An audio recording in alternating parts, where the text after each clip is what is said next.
Nós temos aí um alerta para a bactéria que causou um surto de casos de pneumonia na China. Você deve ter acompanhado.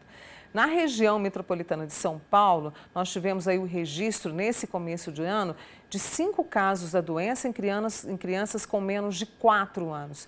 E o que nós devemos saber sobre essa bactéria? Eu converso agora com o pneumologista Túlio Marques, que está comigo. Túlio, mais uma vez, obrigada por ter vindo, viu? Bom dia. Que bactéria é essa? E assim, porque lá nós tivemos um surto na China, né, de muitos casos. E aqui, o que a gente deve estar atento? Então, o micoplasma é uma bactéria que causa pneumonia. Pneumonia é uma infecção pulmonar, teoricamente, potencialmente grave, mas ela é uma bactéria comum, né? Ela não é uma bactéria rara, nenhuma novidade. Ela é a segunda causa de pneumonia no adulto, por exemplo, e uma das principais causas de pneumonia na criança. O que aconteceu do Covid para cá é que os exames, né, para investigar a causa da infecção pulmonar, eles estão mais acessíveis, tanto do ponto de vista econômico, financeiro, como de rapidez de resultado dos laboratórios. Uhum. Então a gente acaba fazendo o teste mais assertivo, com resultado mais rápido, e aí a gente sabe a causa específica. Hoje, a investigação de causa de pneumonia mesmo, né, são apenas, formalmente, eu devo fazer em pacientes muito graves, aqueles que estão na UTI ou aqueles que estão evoluindo mal na unidade de internação, para eu guiar o tratamento. Uhum. E existem alguns hospitais sentinelas no Brasil e no mundo e que eles fazem essa investigação de rotina. Então hoje, qualquer paciente, mesmo que não esteja grave e que quiser fazer a investigação da causa, é possível fazer isso em 24, 48 horas no máximo. Você já tem o resultado, você sabe o que você está tratando. Uhum. Mas a princípio, na minha opinião, essa questão do micoplasma não é um perigo de saúde pública como a gente enfrenta o Covid. É uma bactéria comum, que a gente já conhece, já existe no Brasil e ela é facilmente tratada. E aí as pessoas perguntam, é contagiosa? De que forma? A bactéria em si, ela não é contagiosa, né? Como é que eu pego uma pneumonia bacteriana? Uhum. Uma contaminação, por exemplo, de algum particulado da cavidade oral, ele é aspirado para o pulmão, ele vence as defesas do pulmão e a bactéria acaba proliferando e tem essa infecção mais grave. Uhum.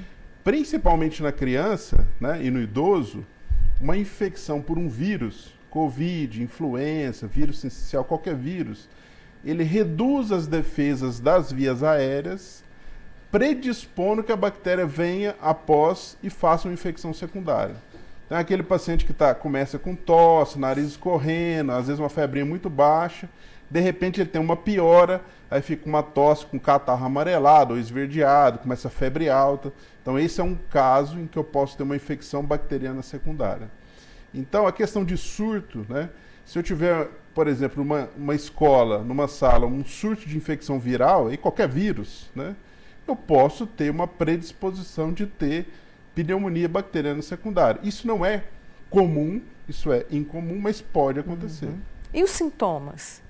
Sintoma de pneumonia bacteriana clássica é uma infecção potencialmente mais grave. O principal sintoma é tosse com catarro, geralmente amarelado ou esverdeado, e febre. E aí vem dor de cabeça, mal-estar, falta de apetite. Sintoma de pneumonia bacteriana aguda é esse, é tosse com catarro e febre. Uhum. Esse é o clássico.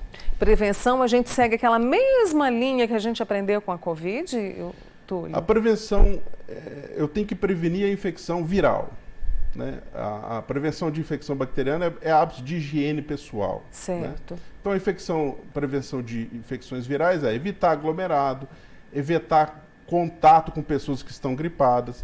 A questão do uso da máscara, principalmente para quem tem qualquer sintoma respiratório, né? Eu evito que eu transmita para você, por exemplo, um quadro gripal e que potencialmente você possa ter uma infecção dessa. Uhum. Então é isso, né? Não tem alimentação adequada, hidratação adequada. Essas são as medidas que vão proteger as pessoas.